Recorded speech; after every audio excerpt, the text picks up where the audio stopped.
Hello guys, good morning! Isang mapagpalang umaga po sa inyo lahat. Today is Tuesday, 21st of May, 2024. So, I am walking on the clear road guys, going to my work.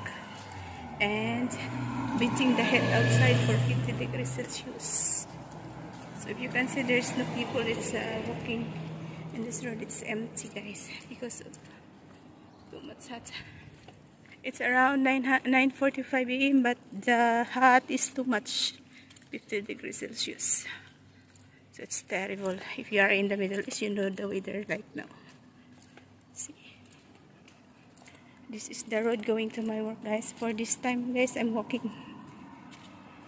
Waiting. It's good, no, to make it exercise, also good for the health. See, you can see. I'm walking with my 2 feet. So this is guys, and as an OFW, life is so hard. It's not very easy, but we need to continue living guys, because there are so many people are umaasa po sa atin, especially our family. And sa OFW dito niyo po maranasan lahat ng hirap, pangulila, homesick, at pagkami sa pamilya. Minsan dito nyo rin maranasan na mabro-broken hearted kayo. Dito nyo maranasan yung saya at ligaya. As for me, as my experience, everything I answered ko. But it's up to us on how to manage our life to be strong.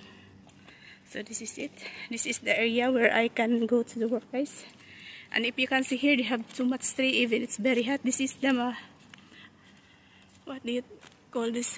This is a medicine tree, guys. They called like a neem tree. And sobrang pait. Mayroon ding dito. This is the backside of my hospital, guys, where I'm working. This is the backside. And there is lots of malunggay here. And you know what is have here, guys? There is a lagundi. So this is lagundi, guys. Lagundi, the flower of the lagundi, guys.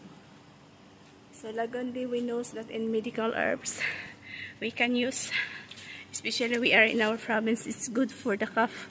Maganda po siya ilalaga at inumin yung tubig niya para sa ubo. So ito guys, ito naman yung side view ng hospital na pinagtatrabahan ko. So we almost there guys. Napit na akong makarating. So it's look like a 10 minutes walk from my place going to my workshop. This is nice. See. This tree, I was amazed this tree guys. You know, when I'm going to Philippines, I will take the seeds of this one and plant it to my home. It's very nice guys because it's fighter for the hot. Even no water. Pero tingnan nyo ang taba-taba niya. So guys, so this is the main road guys. So I'm almost there in the Al-Hakim Medical Center, my workplace.